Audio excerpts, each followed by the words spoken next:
Good evening and welcome to Revere City Council meeting for the meeting of September 22nd, 2014. Please rise to salute our flag. Pledge allegiance to the flag of the United States of America and to the republic for which it stands, one nation, under God, indivisible, with liberty and justice for all.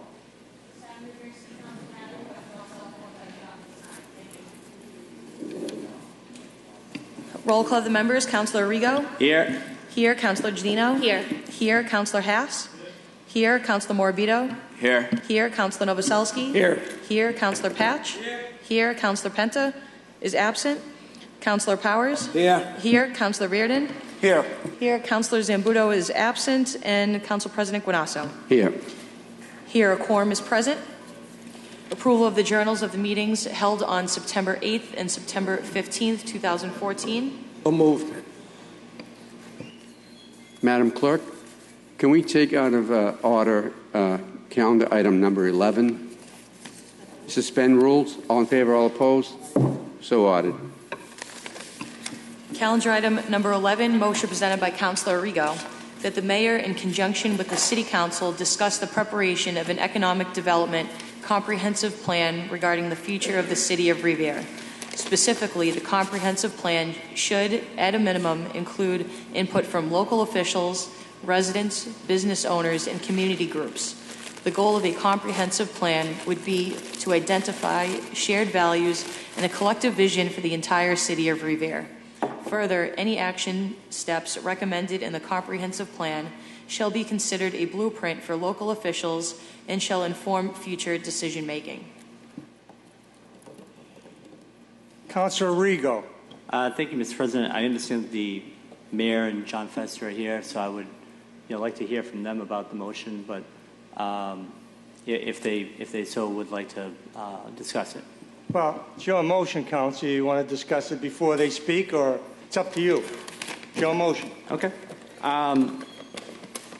Thank you, Mr. President. Obviously, we're all a little disappointed with last week's decision, and I think we need to start focusing on where we're going in the future. And I think the first step, or our first step, collectively, should be looking into a comprehensive plan. Some other communities have taken the pains to do this and to look at things in a comprehensive and holistic approach. I've mentioned this to the administration previously, and I think that now that a lot of the casino madness is out of the way, we are starting at square one, but we need to start thinking about how we're going to be able to compete with other communities. We have communities like Chelsea, Cambridge, Somerville, and we're all in a competition for economic development, for residents, and for business in general. So I think what would be the smartest way to move forward, and I know we all want to move forward and we want to get moving, is to start to think about how we can incorporate our best asset. Now, we went through a very difficult time with the tornado, and I think we saw what our best asset is, and that's the people of the city. And I think that we could really take advantage of the fact that we have so many great people here with a lot of great ideas. And I think that we need to have an inclusive and, again, comprehensive discussion. And it's not going to take one day, and it's not going to be one event, and it's not going to take one person. This is a little bit bigger than that, and it's getting buy-in from local businesses, from community groups, from residents all over the city. And the idea is that this is a blueprint, so that going forward, when we talk about what the future of the city is, or what we think about, we're thinking not on the next election cycle, not on the next couple of years, but we're thinking in a 20-year span. We're thinking a lot bigger than ourselves. We're thinking about the next generation.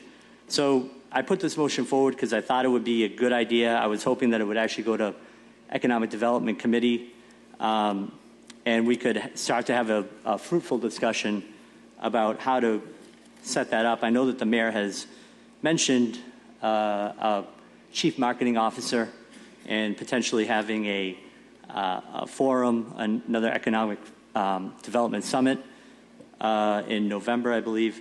But aside from that, we really need to start trying to get together and discuss this. And we actually have some folks who we're working with currently, namely Monica Lamboy, who is from the Collins Center, who we've actually, I think we gave about $50,000 to get their input on capital planning.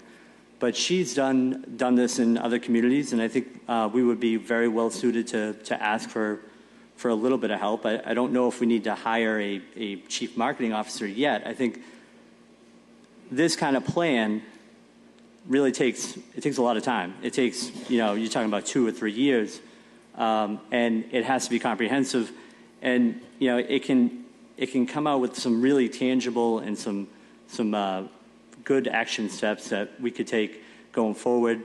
We could look at residential tax breaks in terms of homeowners who live in the city. We could look at our zoning as a whole and make sure that we don't have mistakes that are made in our zoning. And so, I put this forward because I do think that this is the right step for the city now that, as I said, the casino madness is over. And I think if we're going to be able to compete with surrounding communities, we need to have a business plan and think about how to move forward. And I would, I'm more than open to hear what the administration has to say, but I think this could be a work in progress, and I think it could really, I think having the discussion and having an open discussion and a collaborative discussion would really help everybody. And again, I ask that this be put to committee, and perhaps we can continue to have a fruitful conversation. Thank you, Mr. President. Thank you, Councilor Regal. Before I call on my other colleagues, I hope you don't mind, Mayor. I'm treating this just like a motion. But I got to say one thing. Before this hope to get a casino, the administration always said the casino was Plan B, not Plan A. We've got quite a plan in place, and I'm sure we're going to hear some of it from the Economic Development Director and so forth. But it was always the casino would be a great thing, would be wonderful growth every year. We were excited about it. It was $30 million a year. It was going to be fantastic. But it was not Plan A. Never was Plan A. It was always Plan B. And that's all I'm going to say on that. Councilor Reardon. Thank you, Mr. President. Well, Plan A, Plan B, it really doesn't matter. It didn't come to fruition. It's as simple as that. And we have to avoid any long-term malaise over this. I think we all expected it to go our way. There's good reasons why it probably should have. There's no point crying over spilt milk, however. In the meantime, as Councilor Arrigo said, we have many assets, including our people especially, but also we have the potential for some very intense economic development on the beach, other parcels, Wonderland, and including the section of Suffolk Downs that was to be designated for the casino. And I absolutely applaud this motion. I think it's time we start turning the page. And the best way to turn the page is to get people involved, get ideas involved, put ideas forward, and start working on something different. And I would certainly recommend that. I certainly would like to think that the people at Suffolk Downs, now that they have 160 acres that they may have to do something else with, would want to get involved in that too, because we're all part of this, and we're all going to be part of this now and in the future. And I would absolutely support this going to economic development, and I'm very interested, of course, hearing what the administration has to say. And by the way, again, Plan A, Plan B, I know that the administration did everything it possibly could to make whatever plan it was happen. So there's no one should look back with any regrets that they should have done something that they didn't do. We did everything we could have. And that goes from top to bottom. And it's sometimes bad things happen that aren't anybody's fault, or at least anybody who worked on its fault, and this is certainly an occasion. So with that, I would say I'm very interested in working with the administration, with the city council, with other city officials, and especially with the city of Revere and our partners, our former and continuing partners at Suffolk Downs, to move development in another direction, but maybe even a better direction. Thank you, Mr. President. Thank you, Council Reed and Council Powers. Thank you, Mr. President. I think the motion is a great motion. On the other hand, I also think that the mayor and John Festa and Frank Stringy did an excellent job in pursuing our goal for Suffolk Downs. You know, when you're dealt lemons, you start to make lemonade, and that's what we have to do in this city. We have several pieces of property, and I'll name a couple. Wonderland. I think we should start lobbying now with the Department of Transportation, the MBTA, to get a commuter stop at the rear of Wonderland. So that will be more of a developable piece of property than it is now. I think the other parcel is the Shaw site, primarily because I think we all agree a casino will be going to Everett now, barring any unforeseen circumstances. The Shaw site is right between the airport and Route 16, which goes out along the parkway to the proposed casino, probably 4 or 5 miles away. So I think that's an excellent opportunity for us. We have the Lido site. We have the trailer park site. We have part of Parcel H, the North Lot down there. I mean, these are all areas that I would think, given our proximity to the airport and to the MBTA, any business that was looking to locate or relocate would be looking at these sites if they're marketed properly. And I think we have the ability to do that. I think, as Councilor Rigo says, we have to have more meetings, get more involved, not just the development team, but this city council. We all have good ideas, I think. And they may not be the best idea, but let's throw them out there. Let's get some input into this. You know, this city has endured for over 100 years. It'll be 100 years next year, 2015. And we've had a lot of good things happen in this city. This city is not dead by any stretch of the imagination. I think we would all agree that it's going to be a very difficult year to even maintain the minimal services that we can provide to the residents of this city now. So we have to start tightening our belts and looking to bring in more revenue. Let's work together. Let's not stand and curse the darkness. Let's light a candle for the future of Revere. Thank you, Mr. President. Thank you, Council Powers. Council Guanasso. Thank you, Mr. President. Again, second meeting in a row I have to share Councilor Giannino's microphone, but who better to share it with than Councilor Giannino? My praise goes out to the mayor and his staff in the city of Revere in the manner of which we conducted ourselves in search of a casino. That wasn't to happen. It wasn't within to be, so let it be. The next being, my praise goes out to the administration also. For the past year, they held an economic development meeting where they conducted a team of people to go around and see all the assets that we have that might be available for investment. I think this motion here will add to it that shows a strong consideration that the City Council now wants to join hands with the administration to seek out the benefits and economic development that's in our future. We certainly have a great future. We have the jewel of a beach, and it looks better every day as I go down and see it. And we see many people developing in our community, and they're investing good money into our community. So they see the potential that lies within the boundaries of this city, the proximity to the Logan Airport, proximity to Boston. We're in a very strategic place to be economically. I think if we join together and work with the administration and work together with the city council, I think good things can happen for our city. I think we're on the verge of doing something very, very good.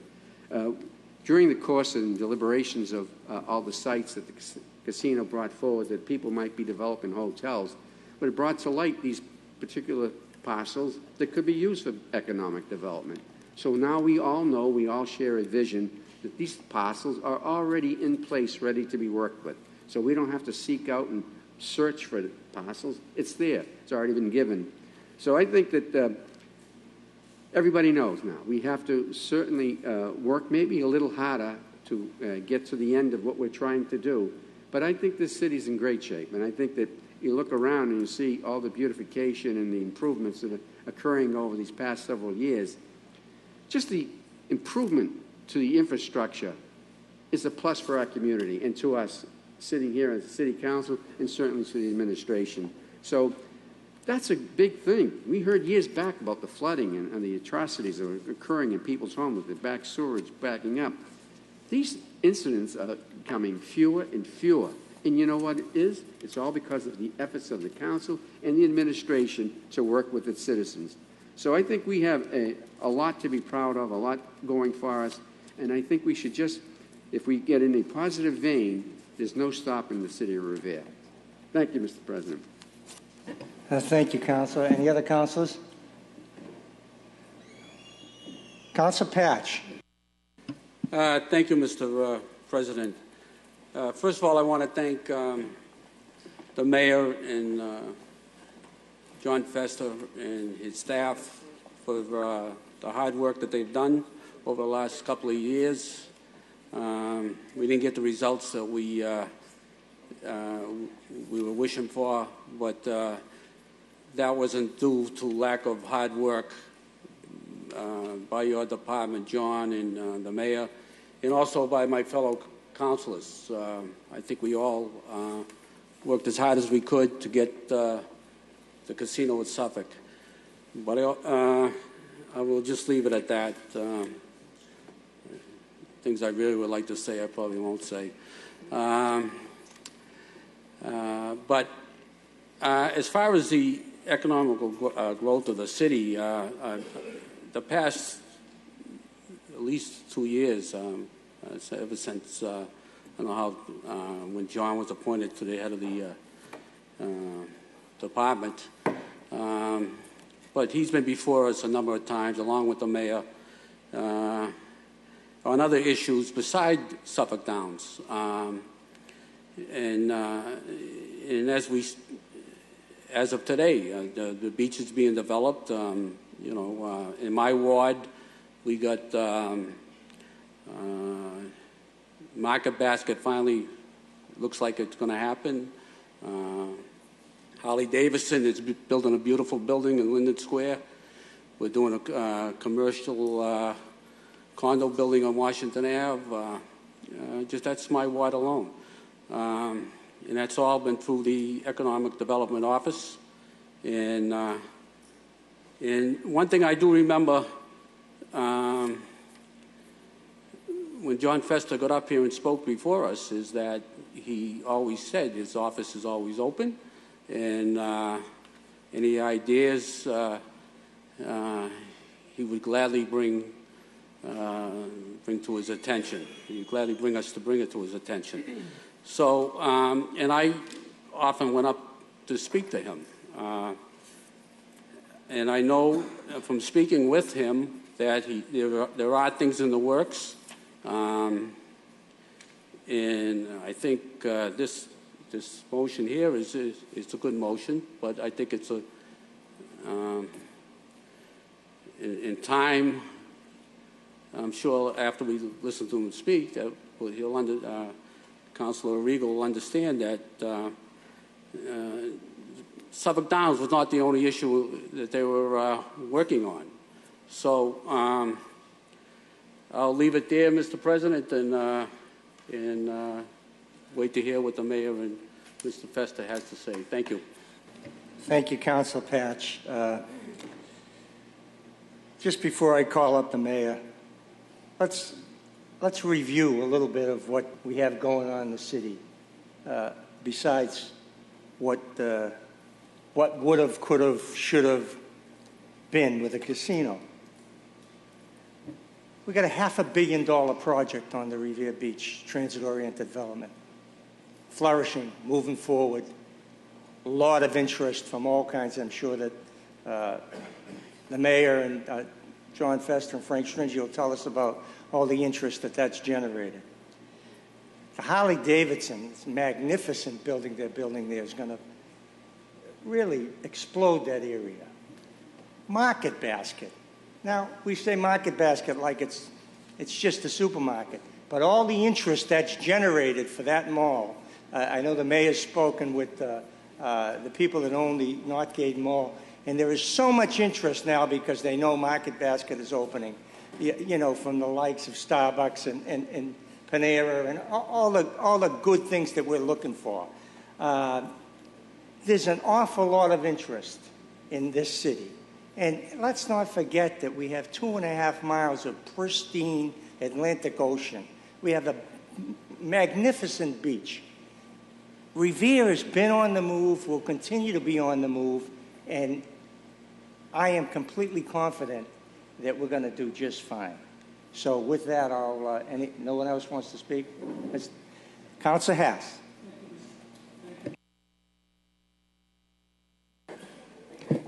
Another one gone. Thank you, Mr. President. As we all know, mentioned a couple of the places, the beach, as you just mentioned, you know, Suffolk Downs, Wonderland, North Lot, the trailer park. We are one of the few communities within the surrounding Boston area, the metropolitan area, that has room for expansion. And I think what we have to do is put our minds together and move towards that aim. Great, we all looked at the casino as a savior of the city, but I didn't believe it would be a savior of itself. It would have been nice to have here, but who knew what was going to happen? And I honestly believe that if we create the economic development that John Fester did last time, okay, it was well attended. We got rid of a lot of ideas, and I guess that's the key, ideas. And, you know, you open up this committee meeting to the councilors, the school committee, lay people out there. I think it's going to make a lot of improvements to our community. And I honestly believe that the reason why some of these areas have not been developed over the past number of years, including the beach, was because people didn't have faith in Revere. And after looking at the interest we receive from the casino, I think that area has changed. I think people look at Revere as an economic stimulus. May not be with the casinos, but with the vacant land we have in the community, I think it's very valuable, and I'm looking forward to the Economic Committee. Thank you. Thank you, Councilor Haas. That wraps that up. Mr. Mayor. Welcome. Thank you very much. Thank you very much, Mr. President. And thank you to councilors who indicated that, you know, clearly this casino project was not the only project the city's been working on. Quite the opposite. We've been working on a number of things, and I'm joined tonight by our Economic Development Director, John Fester, and our City Planner, Frank Stringy, who will want to touch on some of these things, but I just want to talk about a few things. And I think all of you have acknowledged the fact that, you know, last week clearly wasn't the outcome that we had hoped for. And my natural inclination was to, you know, come up here and talk strictly about, you know, rainbows and unicorns and, you know, everything is wonderful and everything is beautiful. And I do believe that. But I'd be lying to you if I didn't tell you how angry I am that the Better project didn't win out. I mean, this city council, I can't thank you all enough for the support that you gave this city and our administration over the last 3 years to keep pushing this project. I mean, theoretically, I guess you could look back at last November 4th and we could have been dead then. But because we rallied together, we raised this project up and put it before the Gaming Commission and got a new life. And at the end of the day, got a new gaming partner, Mohegan Sun. And I think all of you became familiar in your own ways with the ownership and senior executives with Mohegan, and they're a class organization. And they're while they might not be in Revere, they're still a class organization. It was tremendous to deal with them. And,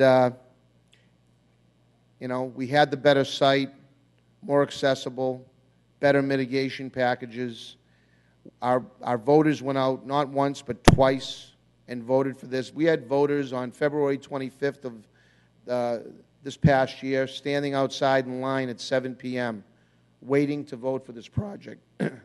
And came out in a larger percentage for this project than they did in the first vote on an 18-degree day in February. Absolutely amazing. And the residents in this city deserve, they certainly have my gratitude. I share their disappointment. It would have been great for the city. My heart really goes out to the workers at Suffolk Downs.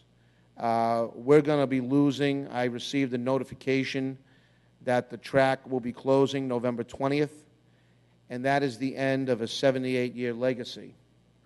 And that in and of itself is very, very disappointing to me. But that being said, and you'll hear this from John and from Frank, and you'll hear it more and more as time goes along. You know, this is a bad week, and I think we all deserve, not just us here in this chamber, but throughout the city, where I'm sure, I don't think there's anybody on this council that hasn't talked to somebody that's expressed their disappointment, their outrage, their sadness. There's a range of emotion. But I think we're entitled to be upset for a week or two. I know that I will be. But at the same time, we have an awful lot of things that we need to work on. And we have, arguably, two of the most valuable pieces of property within the city's borders, probably in all of metropolitan Boston. And I think ownership at Suffolk Downs knows that. As you all know, Suffolk Downs also owns Wonderland now. And I am meeting with ownership this week. And I am meeting with, we're in the process of arranging a meeting with Secretary Bielecki for next week to talk about things that we might need to make these parcels more attractive. Councilor Powers had talked about a commuter rail station at Wonderland. I think that's absolutely a no-brainer to add immeasurable value to that site. And that's something that we're going to work on, and it's something that we're going to be talking about, hopefully, with the governor and his administration to try to make that a reality. City's done a lot of good things during this casino conversation. You know, you all know, we've mentioned it several times about our school department, our school, Revere High School, named #1 high school in the country by the National Center for Urban School Transformation. 10,000 applications, and of those 10,000, there were only 3 gold medal winners, one for elementary, one for middle, and one for high school, and Revere won that. We won, with respect to the U.S. Conference of Mayors and Google, we won the national award for a program called Get Your Business Online, where we've reached out to businesses here in the city to help strengthen their businesses and make them feel more part of the community, to do our share as a municipality, because when businesses succeed, I think the city succeeds. And that's, you know, that is a value that we all share as an administration, and we're going to do all we can to help our businesses succeed. I talked to Joe Curtatone, Mayor Curtatone from Somerville. He called me up last week. to not only express his sympathies with the city of Revere, but his dissatisfaction that Sullivan Square is going to be the recipient of 5 million more vehicles per year as a result of this casino project. So he's not in a very good place after just building out Assembly Row, where, you know, we were talking about 4,000 jobs here at Suffolk Downs. They've got 20,000 jobs at Assembly Row. And they're generating close to $20 million a year in tax revenue. There's no reason why we can't do that at Suffolk Downs. And I have every reason to believe we will do that. I had a conversation with a group of people that have some interest. I'm not sure. There's some barriers that you know may get in the way of this, but there's some interest by biotech firms. The treasurer, outgoing treasurer, Steve Grossman, who is going to stay very much involved in whether it be academia or nonprofits or just the general business community. You know, we are planning a meeting to talk about some areas of focus that he'll be able to be extremely helpful with. John's going to talk to you about the Economic Development Summit that we're planning for November 21st. That is going to be, you know, for those of you that attended the last Economic Development Summit, I thought it was very, very well put together. In fact, it was so well put together that the Metropolitan Area Planning Council asked John Festa to go and speak before their membership to talk about what we did and what made it such a success. And so if that is any indication of what this upcoming one is going to be, this one is going to be, we actually, we had a drone go up and take aerial footage of all that we have to offer here in Revere and what the coast looks like, what the Boston skyline looks like.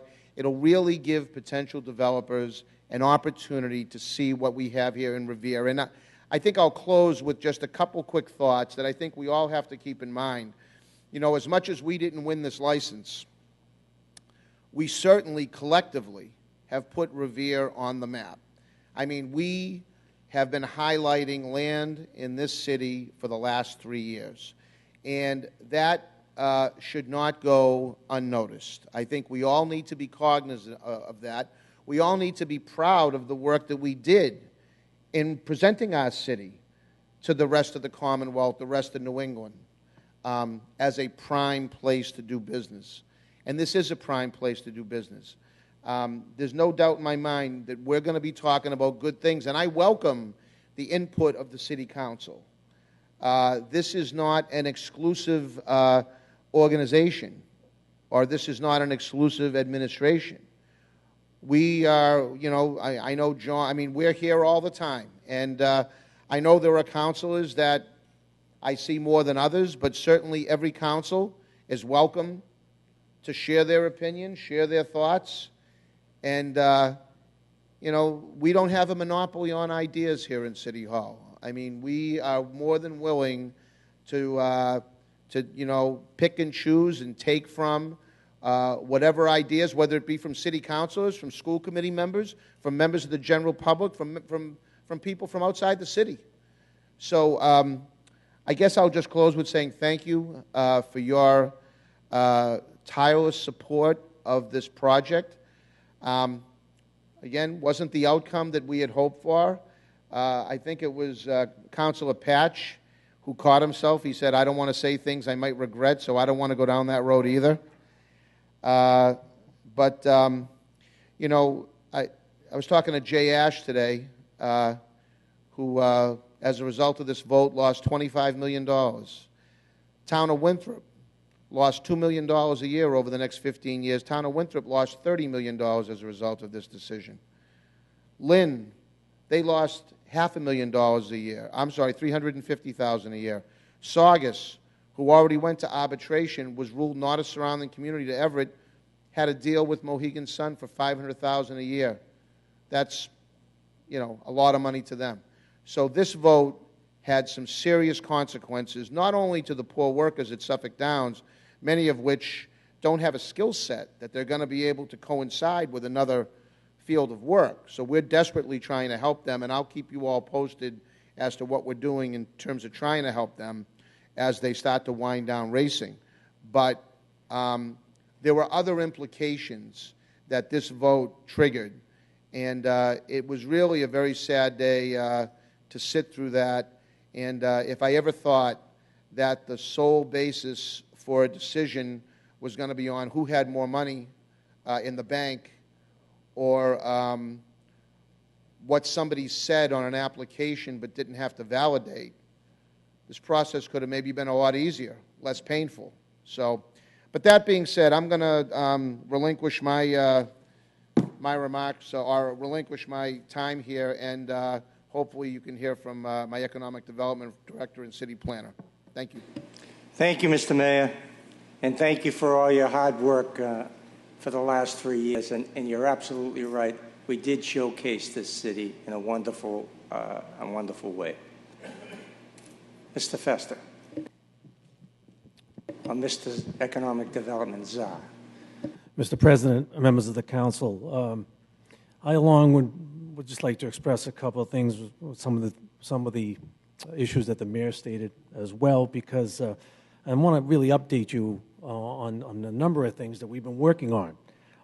Because my department in economic development, with community development, Frank Stringy, worked very diligently to try to get developments in the city of Revere. I think you all know that, and we never hinged our development plan based upon the casino. That was just, as it was stated, that was an added plus if we were to get that. But we never hinged our plan on that, to the point where the mayor requested to have another economic development summit.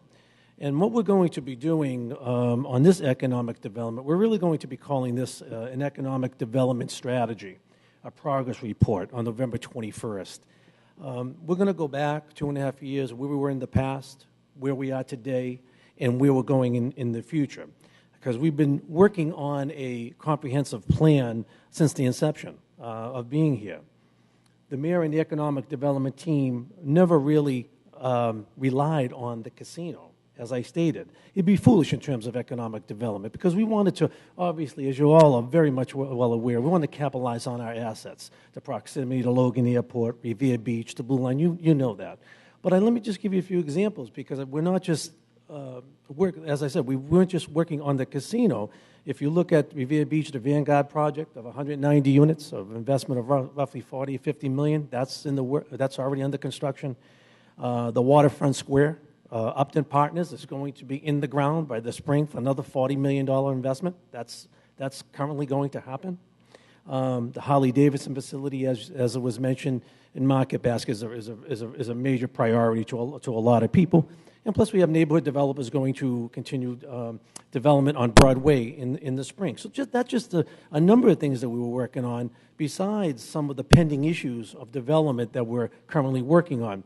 The Shaw's site was mentioned. I have a meeting Wednesday morning at 9 o'clock with the ownership of Shaw's to go over the potential. We feel that site has, as we always stated, numerous potential, whether it's hotel development, et cetera. But we're also working on, the Plaza Garibaldi site to try to get that developed. That's moving forward. The Cove site, that's moving forward. The Washington Avenue development that was stated by Councilor Patch, that's moving forward. So these are some of the things. We're not just holding back and saying, okay, we just want a casino development. That's not. We're going to be even more aggressive. But, on November 21st, a law will be set in terms of our comprehensive plan for the future of Revere. And we are going to be taking input from developers, public officials, and people in the city of Revere. A presentation will be made that I truly feel will be unmatched in terms of the future of Revere. For example, as the mayor stated, we had drone aerials done and completed to target certain our vision in terms of growth and expansion. The two areas that we really need to focus on, as the mayor stated, is the Wonderland Dog Track site and the Suffolk Downs site. We really couldn't do anything in terms of master planning on that until we knew what the actual selection process, what happened. Now we can be more aggressive. as the mayor stated, we are meeting with ownership this week, and we are going to press upon them that we need, a master plan with our vision, with their vision, with the council's visions, and with the city of the people in the city of Revere's vision, working cooperatively to really get something going here, because that could be a major, major revenue stream for us. But we really couldn't do anything on those two areas, but now we can. The mayor also has led our team to be more technologically advanced. And let me give you some examples of what I mean.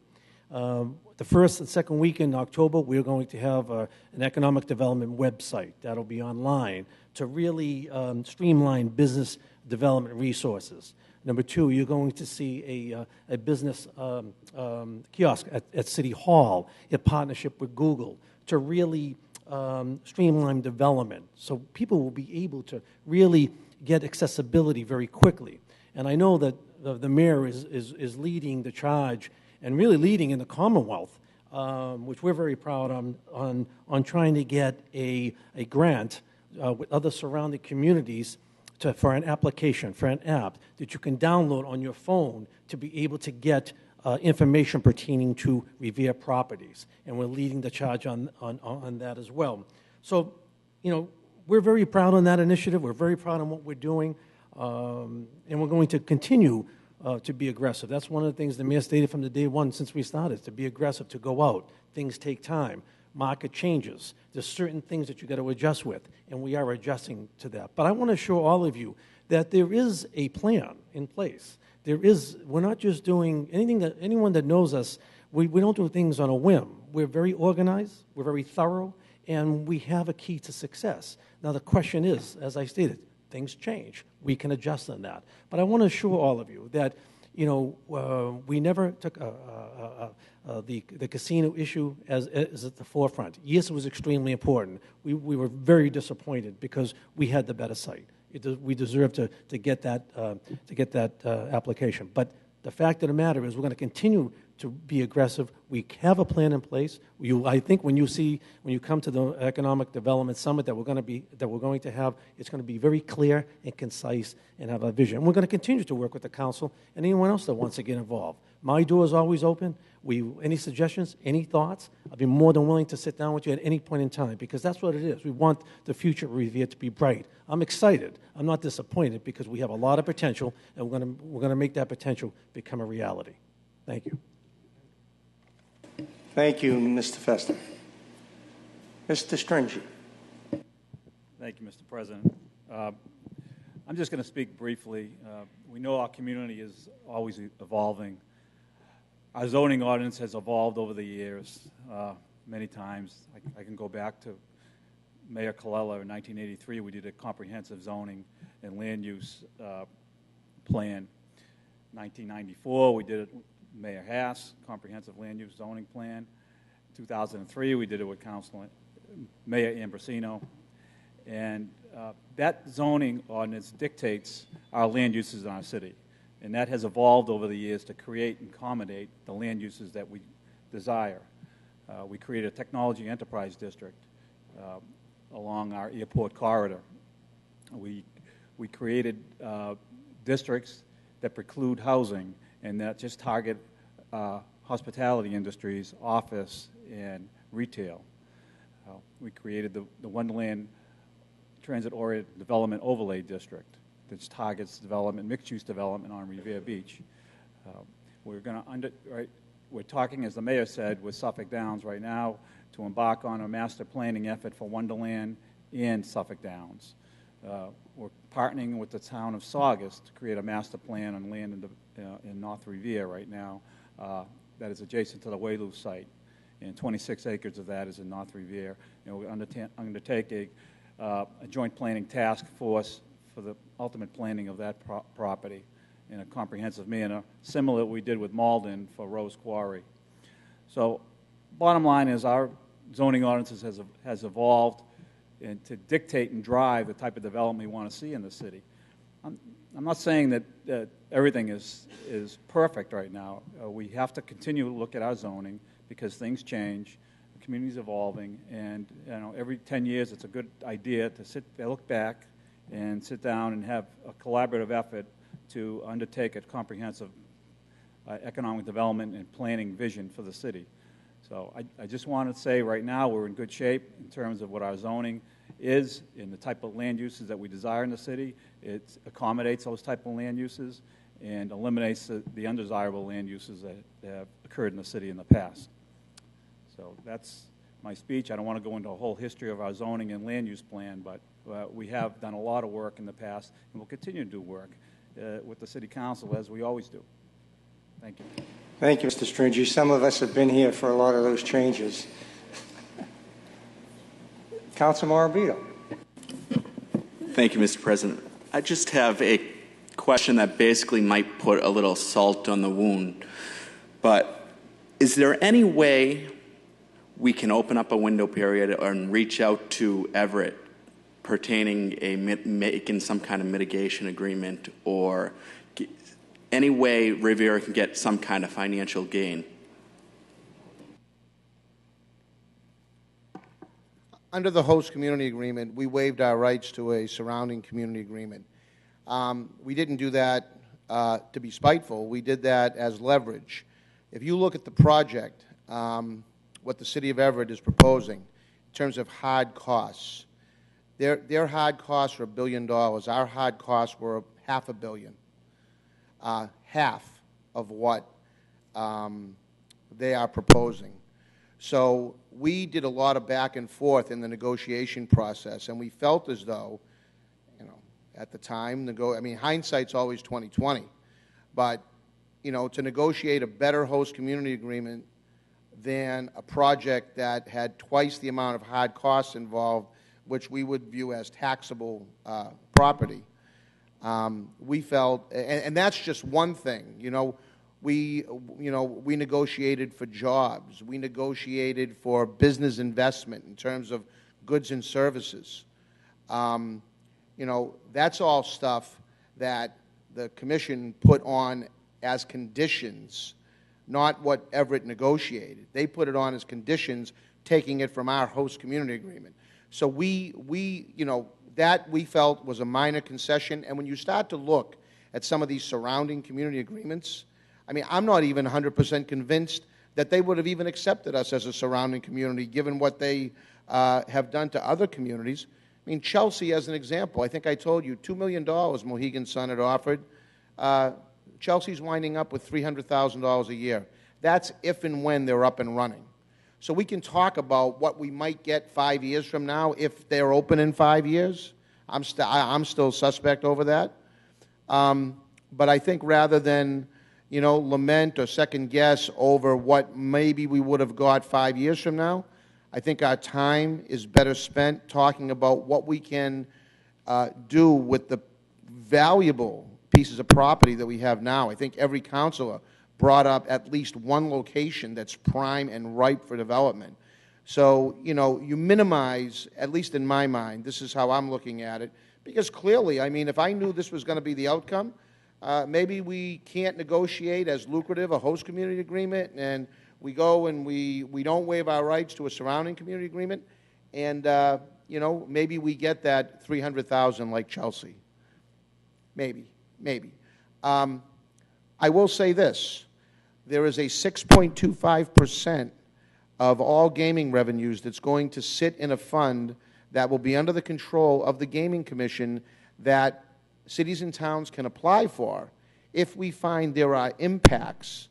So, for example, if we find that we need 5 more police officers because of increased traffic, let's say, somehow traffic is coming through Revere and making its way over to Everett, and we need more police, and we can demonstrate that. We'd have to factually demonstrate that. We can tap into that 6.25% pool. So, all is not completely lost, but we felt as though, you look at, like, for example, Springfield, whose direct investment was about the same as what Mohegan's would be, and look at their host community agreement and compare that to ours. We stood to gain an awful lot if our community was successful in our bid for the license. But, in anything, whether it's contract negotiations, whether it's in this case, negotiating our host community agreement, it's all give and take. Well, we want this, well, you give us that. We want this, you get, and I think from the standpoint of Suffolk and then ultimately Mohegan Sun, who we came to the same, because we wanted the same numbers. So, well, not the same numbers because, if you recall, we got a much more lucrative agreement with Mohegan. But that term that was in there, they insisted, like Suffolk did, that if they're going to give this, we've got to give up our rights to that. And I think a lot of it just had to do with, I don't know what the gain really was for them. We viewed it as a minor ask, quite honestly. And I guess they wanted the city to show our commitment to their project by not negotiating with a competitor. So that to me was an easy decision to make. And as a result of making it, I think it strengthened our host community agreement. Thank you, Ms. Mayor. As you alluded to, and all the councils up here, I have no doubt in my mind that we have plenty within this city to work with and to make us grow and prosper. So, thank you for answering that question. Thank you, Councilor, and I look forward to working with all of you. We've got. You just look around the city. There's not many cities that have 2.5 miles of oceanfront. These big parcels sitting on public transportation that's 5 minutes from downtown Boston and 5 minutes from Logan. So we're going to start to capitalize on this. We have worked hard on this casino project. I don't want to mislead anybody. Of course, we've worked hard on it, and there's been an awful lot of work that we've had to put into it, no question. But the reality is a lot of things were tied up anyway while this license debate was going on. Okay, so now that it seems to, by and large, have settled down, I think we're in a very good place to start to really generate some significant development. Thank you for the time. Thank you. Well, since this is going to your committee, I'll give you another little bit of time, but it is going to be sent to your committee, Councilor Rigo. Thank you, Mr. President. It's just one little request that Mr. Fester had mentioned that they have a comprehensive plan, that maybe the committee could get that and take a look at it, and at our next economic development meeting, we could kind of go over that. Thank you. Is that... Thanks. Okay, Economic Development Committee. Regular order of business. Calendar item Thank you, Mr. Mayor, and Mr. Fester and Mr. Stringy. Calendar item number 1, hearing called is ordered upon the application of National Grid for conduit location at 664 Ocean Avenue. Proponents. Hearing and seeing none. I guess I'll close that side. Oh, National Grid. Okay. You probably didn't hear us. We're having trouble with the sound system.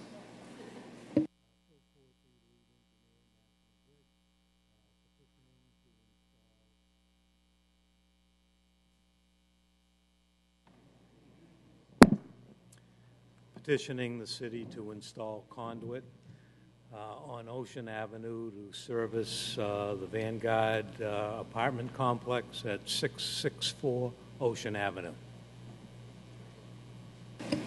Okay. Any other proponents? People in favor of this proposal? Hearing and seeing none, I'm going to close that side of the hearing. Any opponents? People opposed to this proposal? Hearing and seeing none of them, I'm going to close that side of the hearing. Any councilors, city councilors? Councilor Novoselsky. Thank you, Mr. President. Mr. President, this is down in my district with the Waterfront Square project. And just a question, are they crossing the street from that existing pole? Yes, that's correct. There'll be an underground conduits. Now, are you also going through DCR to cross their roadway? Because this is a DCR property, so it's... Ocean Avenue is DCR? Yeah. Thank you. We will have to obtain the DCR permit as well. Because I think even if we did approve it, they still have to, you have to go through their property also. So, but I have no objections to this. I know the project down there is moving along. It looks pretty good, and I look forward to it being completed. And I hope, when the roadway's done, we won't have any trenches and that we have to deal with. Thank you very much. Thank you, Mr. President. Anyone else? This is, can we approve this tonight? Okay, we'll ask for a roll call. Shall the City Council approve the petition of National Grid to install a conduit location at 664 Ocean Avenue? Councilor Rigo. Yes. Yes. Councilor Janino. Yes. Yes. Councilor Guanasso. Yes. Yes. Councilor Haas. Yes. Councilor Morbido. Yes. Yes. Councilor Novoselsky. Yes. Yes. Councilor Patch. Yes. Yes. Councilor Penta is absent. Councilor Powers. Yes. Yes. Councilor Reardon. Yes. Yes. And Council President Zambudo. Yes. Yes. The petition of National Grid has been approved. Calendar item number 2, hearing called is ordered upon the application of National Grid for a manhole location on Railroad Street. Name and address for the record. Again, Phil Corsi, lead engineer, National Grid, Malden office. Petitioning to install facilities on Railroad Ave as part of our major substation rebuild. Any other proponents? Hearing and seeing none, we'll close that side of the hearing. Any opponents? People opposed? Hearing and seeing none, we're going to close that side of the hearing. City councilors. Mr. President. Councilor Novoselsky. Mr. President, I know this is Council Penta's neighborhood, but I know Railroad Ave or Railroad Street was recently paved. You're going to be going through the new paving? We are not in the recently paved area. That's not a paved area. Right.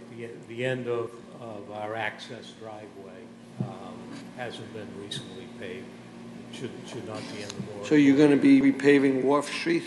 Yes. Thank you, Mr. President. Any other councilors? Okay. Do I entertain a motion to approve? Okay. Roll call. Shall the City Council approve the petition of National Grid to install a manhole on Railroad Street? Councilor Rigo. Yes. Yes. Councilor Gino. Yes. Yes. Councilor Guanasso. Yes. Yes. Councilor Haas. Yes. Councilor Morbido. Yes. Yes. Councilor Novoselsky. Yes. Yes. Councilor Patch. Yes. Yes. Councilor Penta is absent. Councilor Powers. Yes. Yes. Councilor Reardon. Yes. Yes. And Council President Zambudo. Yes. Yes, the petition has been approved. Calendar item number 3, hearing called is ordered on the application of Rachel Damiano requesting the discontinuance and abandonment of a certain portion of Italia Avenue. Proponents. Name and address for the record. Rachel Damiano, 56 Geneva Street. Tell us what you're trying to do. Oh, there's a patch of land right next door to my house. My neighbors also have part of that land, Italia Ave. It's never been used, never been built on. The previous owners of my house bought that building in 1965. They've never done anything with it. So there's no parking on my street. There is a fire hydrant directly in front of my house. I'd like to be able to buy that land to use it as a yard and as parking. I have pictures of the front of my house and the land. Do you want to see them? Please give them to the clerk.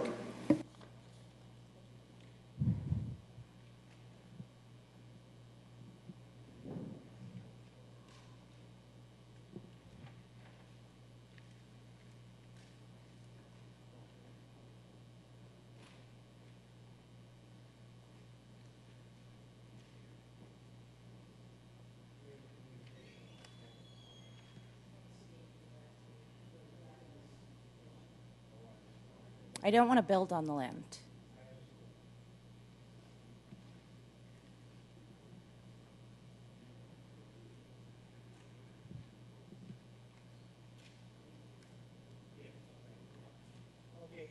Any other proponents, people in favor, wishing to speak? Name and address for the record, please. Leonard DiColo, 63 Milano Avenue.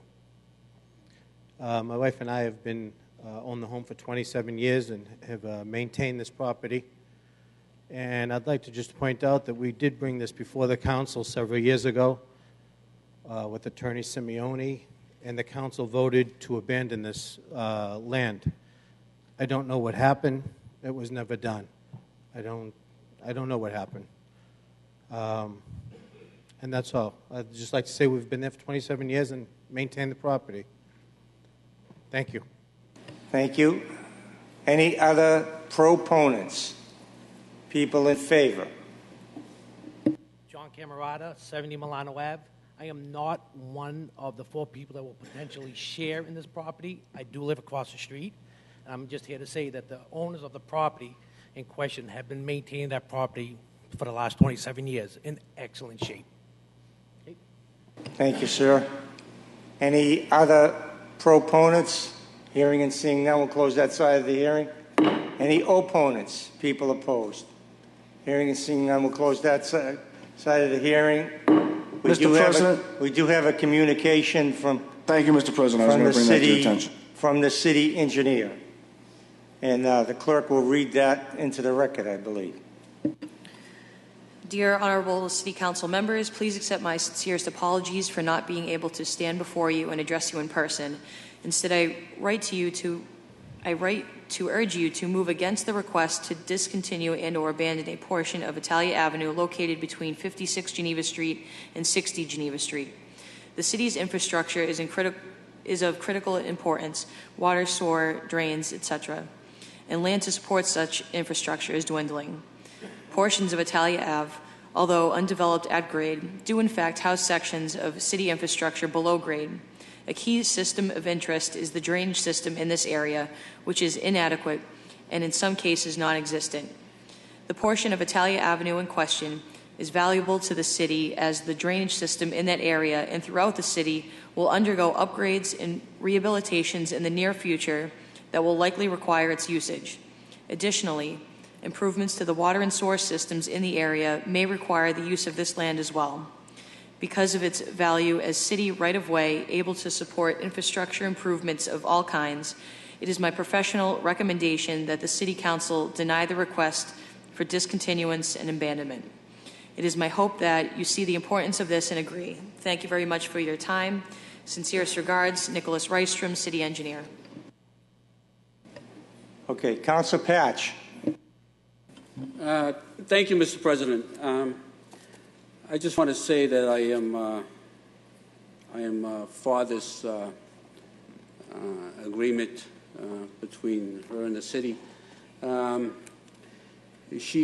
had conversation with the owners, and they're willing to agree not to build on this land, where she has maintained the land since she's owned the house, and I've had no response against her obtaining this land. I know in past practices, I know the engineer. I understand where he's coming from, but the easement will stay on the land. That if they have to do any pipe work underneath ground there or what have you, they'll be able to do that. So again, I mean, she's been maintaining the land that the owners before her have, and past practices. I think we've done this before on several occasions. So I am in favor. Ward Council, I'm in favor of it. Thank you. Thank you, Councilor Patch. Councilor Reardon. Thank you, Mr. President. Obviously, the city engineer's concerns are our concerns. On the other hand, I reasonably be certain that an accommodation can be made regarding the right-of-way, reserving a right-of-way to the city in some way, shape, or form. It may not include discontinuance and abandonment may in fact require a sale of the property while reserving the right of way. But as much as I believe that you wouldn't build on it, unfortunately, when you're done with the property, there's someone else come along, and unless it's in writing. And I'd just like to add that this isn't a transient neighborhood. My neighbors have owned their properties for 25 plus years, and the woman before me owned it since 1965. And we love you for it. Anywhere. And we love you for it. But the next guy down the road might decide that he wants to put a shed on it or something like that. When the city comes in and says, well, we need to get at that, a superstructure underneath there, we got to add to our drainage system, it's not going to be so easy to tell him that, or her, that they have to give back their shed or they have to take down their shed, et cetera, et cetera. So it seems to me that we should, I assume you're going to send this to subcommittee.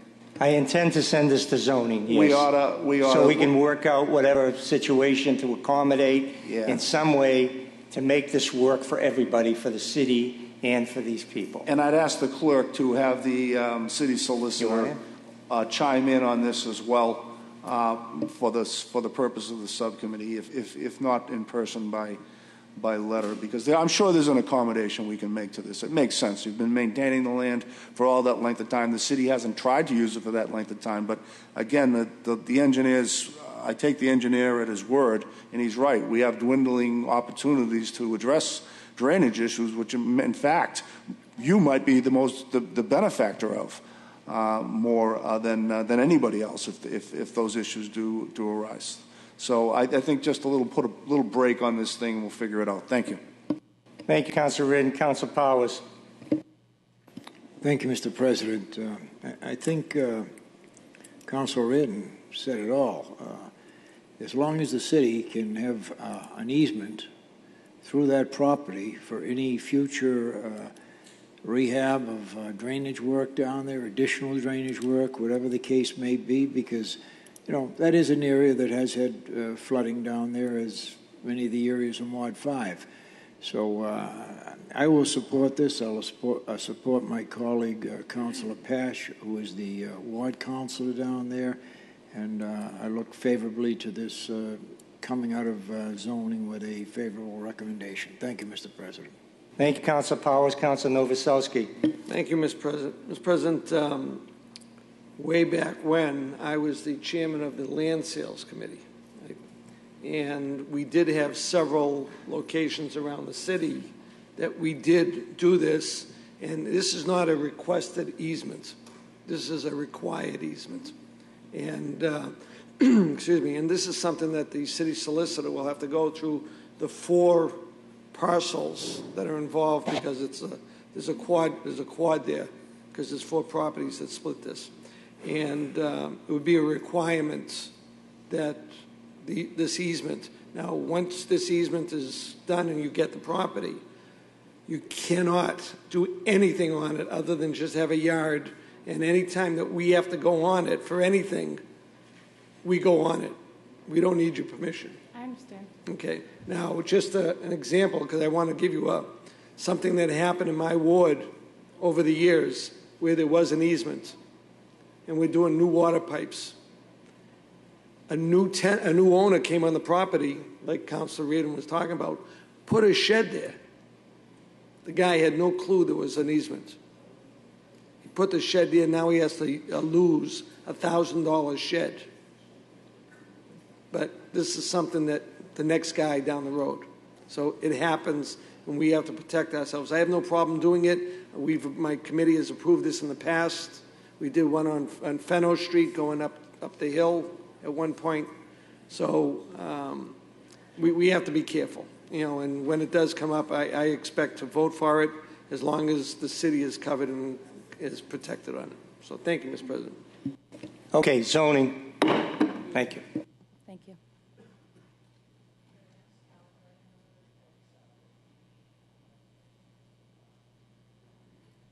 Okay, so we're going to open the public hearing, or we're not? No. Okay, the petitioner is requesting a withdrawal on the next public hearing, so we're going to take a vote to withdraw without prejudice rather than open the public hearing. Is that okay with my colleagues? Okay.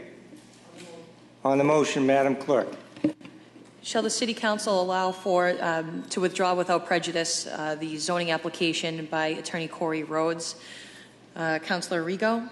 Yes. Mr. President, if I could just be heard on the motion for one quick. Councilor Reardon. I don't want anybody to misunderstand the reason for why this is withdrawn. There were some negotiations down regarding a couple of properties, at least one of which is in Ward 4, that were required a zoning change. And the development that was expected to go in there, they've had a disagreement with the property owner right now, and they've suspended negotiations for the property. And so rather than be precipitous and change the zoning when there's no real requirement to do that, that's why this is being withdrawn. And I would ask my colleagues to allow the applicant to withdraw without prejudice. Thank you. Thank you, Councilor Reardon, for that clarification. Madam Clerk. Continuing with the roll call, Councilor Rigo? Yes. Yes. Councilor Gino? Yes. Councilor Guanasso? Yes. Yes. Councilor Hass? Yes. Yes. Councilor Morabito? Yes. Yes. Councilor Novoselsky? Yes. Yes. Councilor Patch? Yes. Councilor Penta is absent. Councilor Powers? Yes. Councilor Reardon? Yes. Yes. And Council President Zambudo? Yes. Yes, the application has been withdrawn without prejudice.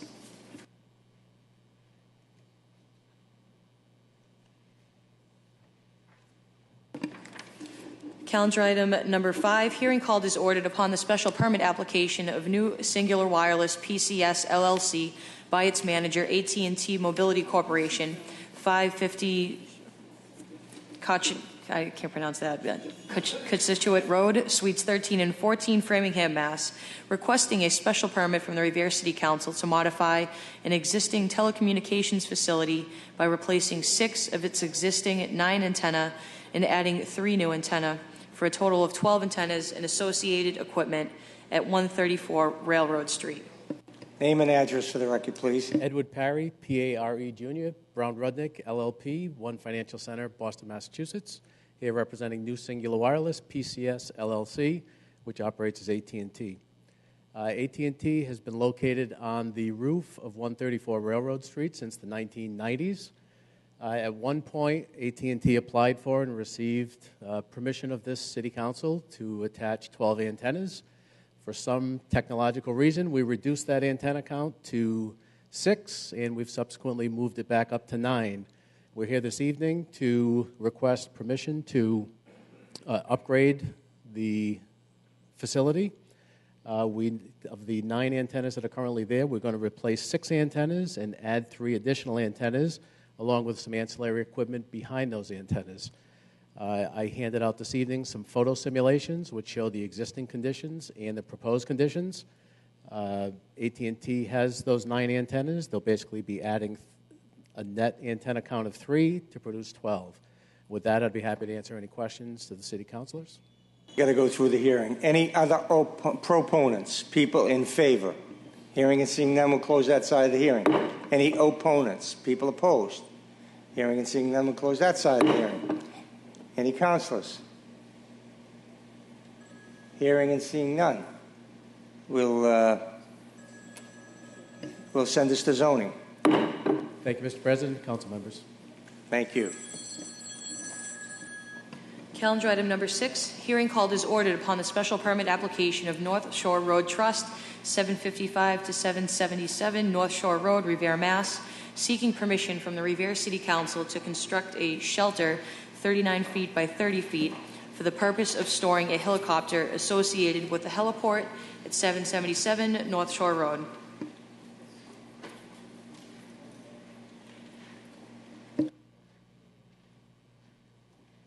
Mr. Williams, name and address for the record, please. Stephen Williams, 777 North Shore Road, Revere, president of Rent a Tool, manager of North Shore Road LLC, and partner in Our City Tours. Tell us what you're trying to do, sir. We're going to construct a shelter within our own property, 30 by 39 by 15, for equipment storage, but big enough to also store the helicopter that we lease to use for Now City tours and aerial photos. That's pretty much sums up your whole presentation, correct? Any other proponents, people in favor?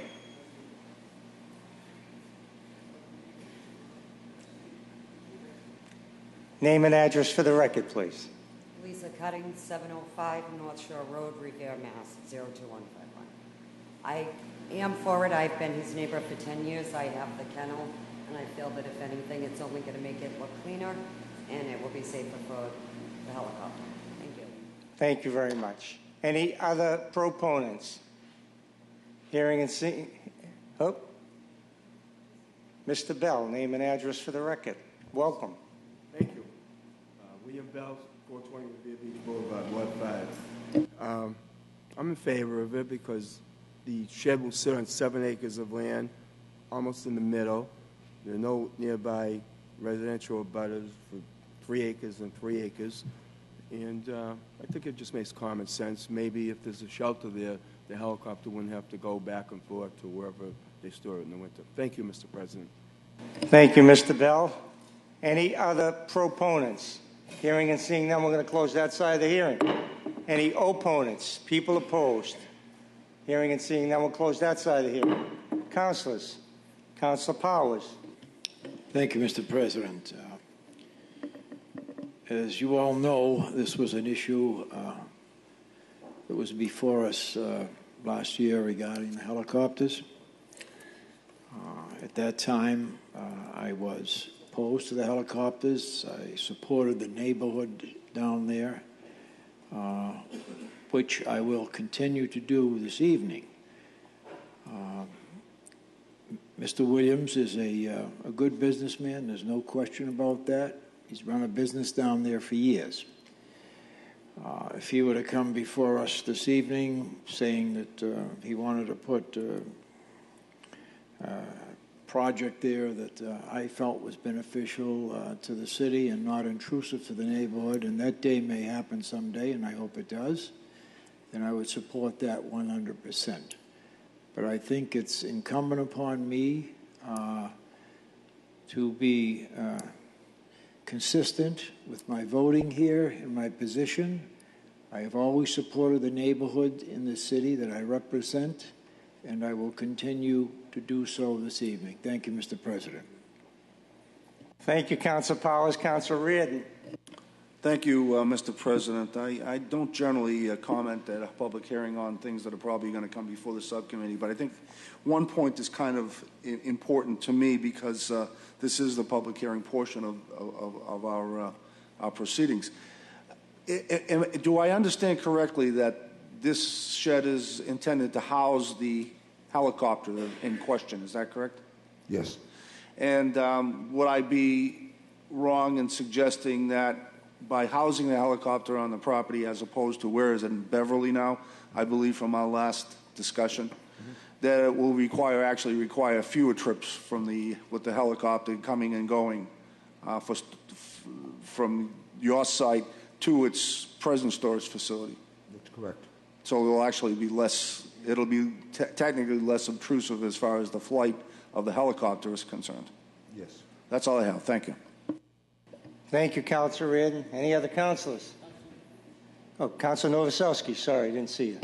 Thank you, Mr. President. Mr. President, I visited the site, and the location of this particular shelter, or the shed that is going to be built over to Revere Street, cannot be seen.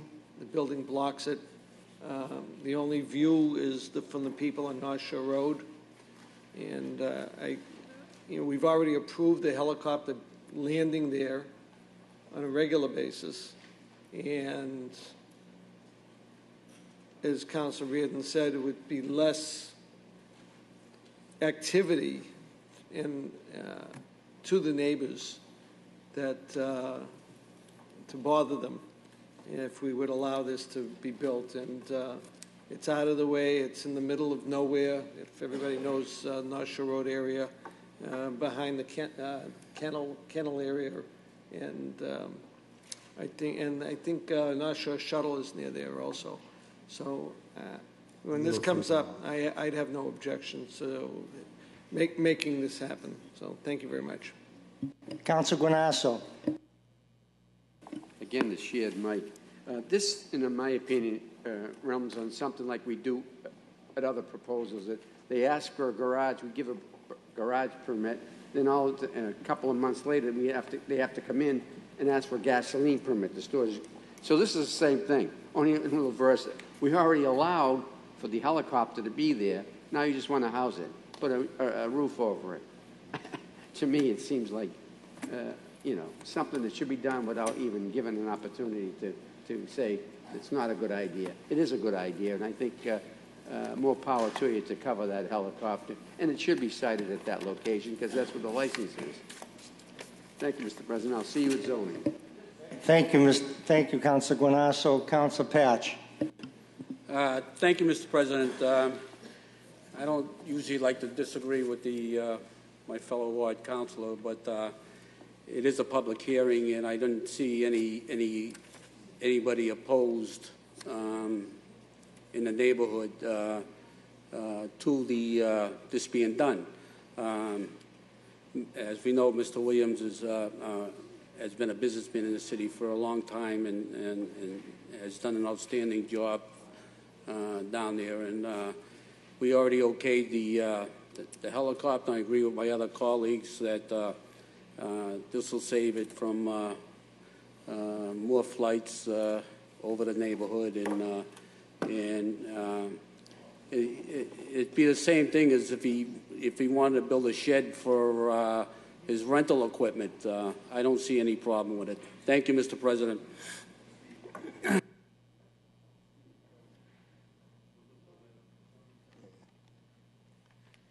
I normally don't comment on these things before the zoning subcommittee, but I'll just make a brief comment. I will be supporting the neighbors with the less flights over their property. So I will be supporting this proposal to house this helicopter on site so it doesn't take those many more trips back and forth to Beverly. So zoning. Mr. President, could I leave this with you too? It's a letter from another abutter.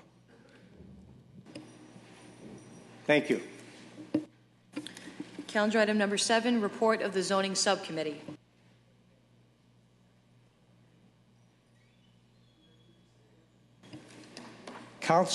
Chairman Reardon.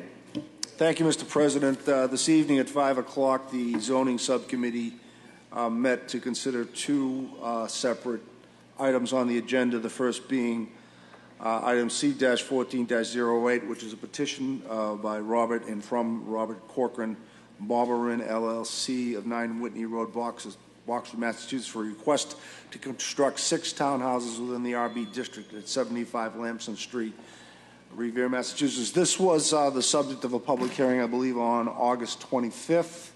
On the 18th, as you may see, I believe it's included in the communication in your packet this evening, there was a determination by site plan review which included several conditions which the applicant had not had time to consider, one of which may require, in fact, a revisit by the for a variance in front of the ZBA. So at this point, we're holding this in subcommittee until such time as the applicant has had an opportunity to come to terms with the site plan review recommendations. The next item is item C-14-12. This is a petition from Anthony Pintoni and John Pintoni, DBA Master Auto, Inc., 1027 Broadway, Revere, seeking permission from the Revere City Council to modify a non-conforming commercial structure by enlarging the structure footprint by 193 square feet and by raising the building height to allow for additional work and storage space on lots A, B, and C at 1027 Broadway in Revere. This matter was discussed by the subcommittee at length this evening, and after a presentation by counsel for the applicant and was reported out favorably with the additional comment that the request for finding of fact of the applicant be adopted by the City Council. So that matter is ripe for a vote, Mr. President. If you would call for a vote on C-14-12 at this point, I think it would be appropriate. If I can get my colleagues to take their chairs, we need your vote for this special permit. Councilors, we need 8 votes here, so if you want to pass this to help our business put his roof back on, I mean, you know, it's in Council Guanasso's ward. Madam Clerk. Shall the City Council grant the relief requested on the special permit application C-14-12 on 1027 Broadway? Councilor Rigo. Yes. Yes. Councilor Gino. Yes. Yes. Councilor Guanasso. Yes. Yes. Councilor Haas. Yes. Councilor Morabito. Yes. Yes. Councilor Novoselsky is absent. Councilor Patch. Yes. Yes. Councilor Penta is absent. Councilor Powers. Yes. Yes. Councilor Reardon. Yes. Yes. And Council President Zambuto. Yes. Yes. The special permit has been granted.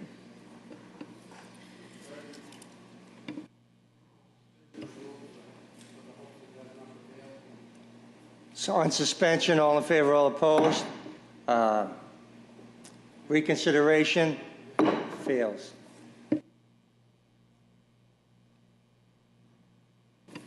Calendar item number 8, communication from the mayor relative to a proclamation declaring the week of October 19th through the 25th Childhood Cancer Awareness Week.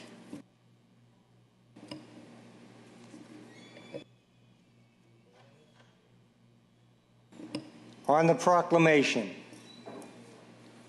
all in favor, all opposed? So voted.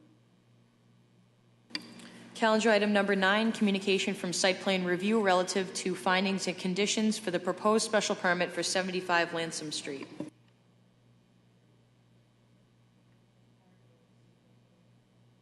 We'll make that part of C-1408. Calendar item number 10, motion presented by Councilor Guanasso, that the mayor request the Revere Police Department to appear before the City Council to discuss the excessive speed of the sand trucks driving through Revere to Winthrop. Councilor Guanasso. Mr. President, this happens to be the most annoying and dangerous project I've ever seen come through our community. Last week, I had on both sides of me, on where Blanchard were making a turn to go home, one caravan was coming down on my right-hand side, going about 80 miles an hour, led by a state police vehicle with their flashes flying.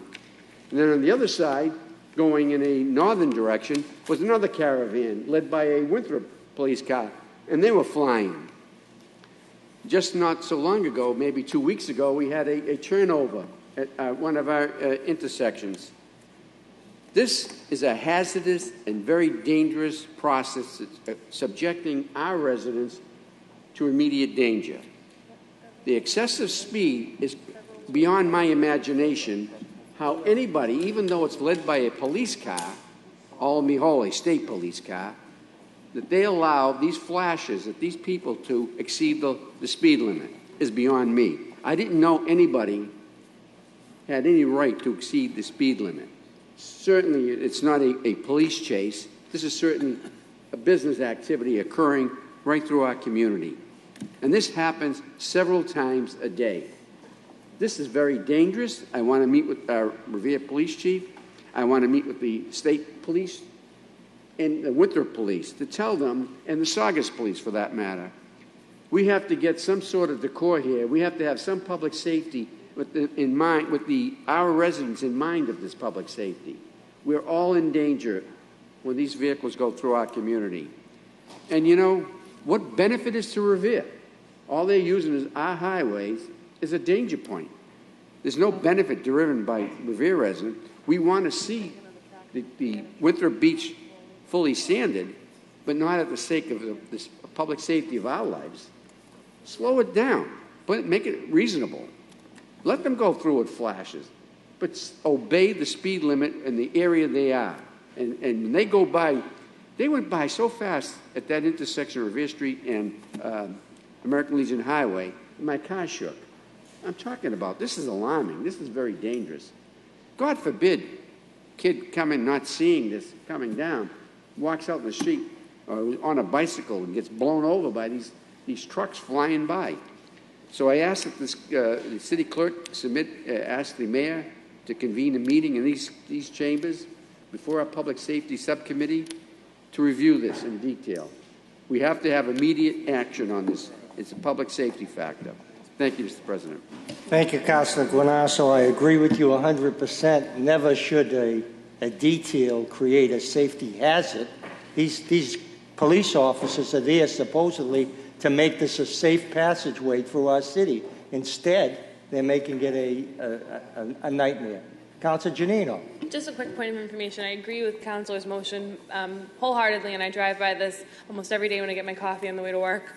And the one thing I do have to say, though, is when the Revere police are doing the escorts, they are done properly and they are moving safely. So I will commend our police officers for their efforts, and I know they're doing the right thing. But as for the other departments, hopefully we can get some better communication to work on that. Thank you. Thank you. We don't want to paint with a broad brush. However, we do want safety, and the fact that a detail is there, we shouldn't have to worry about safety, but up to now we do. Okay, on the motion, all in favor, all opposed, so voted. Late motion presented by Councilor Gino that the mayor extend the policy of waiving fees for building permits for repairs being made by victims of the tornado. Homeowners are just now receiving insurance payments and beginning the necessary repairs to their homes. Councilor Giannino. Thank you, Mr. President. This is something that was brought to my attention several times last week. I know it takes a long time sometimes for insurance claims to go through and to finally get checks cut. So we're finding this is just starting in our community that people are actually finally being able to make some of the necessary repairs to their homes. So I was hoping that they could reopen this on a case-by-case basis, of course, because I know that there are a lot of contractors coming in. There's still a lot of tarps on roofs, a lot of fences down, a lot of damage that's yet to be repaired. So just because it's over for those that weren't affected, it's still very real and very current for those that were affected. And I hope that we can make this easier for them and pass this through on a case-by-case basis, of course, because I hope that no one would be abusing it, but I know there are a lot of people that still do need help. Thank you. Thank you, Councilor Giannino. Councilor Patch. Thank you, Mr. President. Great motion by Councilor Giannino. Unfortunately, I thought she was making this motion, a late motion, and I called the clerk's office and I was told that it wasn't on file for today, to go today. So I did call the mayor's office because I've been getting many complaints on this also, that they shut it down. And I talked to Miles Kennedy, and he called the building inspector, and he then called me back, Miles Kennedy, and it is what happened was, I guess they got bombarded with people that, of course, everybody was trying to get things done that particularly were caused by the tornado, and but they. I am told that they're doing it. They're going to do it case by case, and I also got an email from Mr. Kennedy to the Advocate in the Journal that the building stating that the building department is still waiving fees for building permits being pulled in relation to the tornado. Could you guys make sure that this is in the press? A few people have called concerned, so. It's good that we get it out there, and you know, I have friends too that it's unbelievable. These insurance companies, you know, people that are fortunate enough to have their own money saved, you know, they're using their own money to fix their property, and they'll get the money back. But I mean, if the people out there that can't afford to do that, they're in a bind. So the least of their troubles should be to get this permit problem. So I'm glad that Councilor Giannino brought this up. Thank you. Thank you, Councilor Patch. Any other councilors? Councilor Reardon? This is, I guess, goes without saying almost that we should do this for the people who've suffered so much. My only concern is that, well, first and foremost, the cost of the fees is something that's usually absorbed by the insurance policy, if there is an insurance policy. I think that perhaps we should give some discretion, or the mayor's office should give some discretion to the building inspector to determine whether or not the insurance policy is paying for this. Because I mean, if that's the case, then really that the city ought to be able to collect for that, because this is costing us a lot of money to have our inspectors deal with these issues. So I would ask, in addition to that, obviously if the homeowner is paying for it himself, that's something that should be waivable, and no one doubts that. And I think our building inspector has intelligence enough to know the difference. But the other problem I foresee, again, and it should be within the discretion of the building inspector, is that in addition to repairs being made, some people may want to add some additional projects on there. And I think the building commissioner ought to have the discretion to say, well, we'll waive for the cost of the permit value of the work that's being done for the repair, but if you're going to add another porch on there, you've got to kind of pony up for that. So I think I would add a friendly amendment that it be at the discretion of the building inspector as to the extent of the waiver. Thank you. Thank you, Councilor Reardon. Councilor Giannino? Thank you, Mr. President. Thank you, Councilor Reardon. I think that's a great point, and I absolutely agree with you. The point of the motion was really just to help the people that it is affecting out of pocket for, some of the smaller projects that may not need a contractor, or the things that insurance may not cover. So hopefully it does get addressed, and I will gladly accept that amendment. Thank you. Thank you, Councilor Giannino. On the amended motion, all in favor, all opposed, so voted.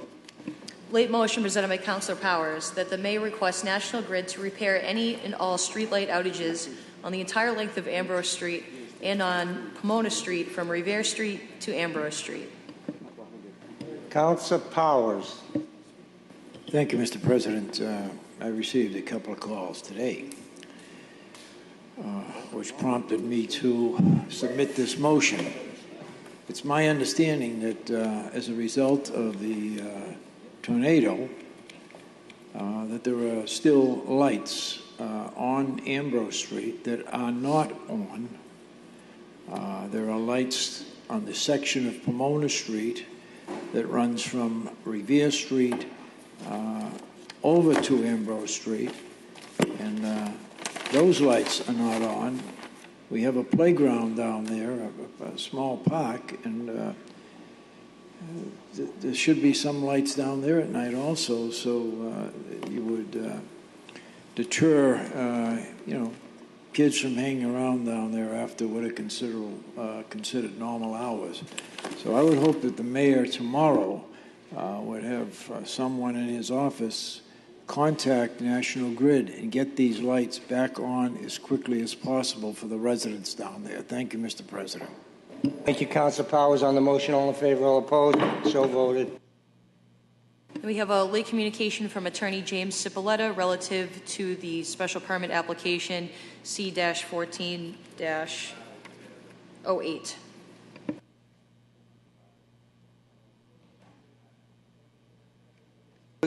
We'll make that part of the zoning package.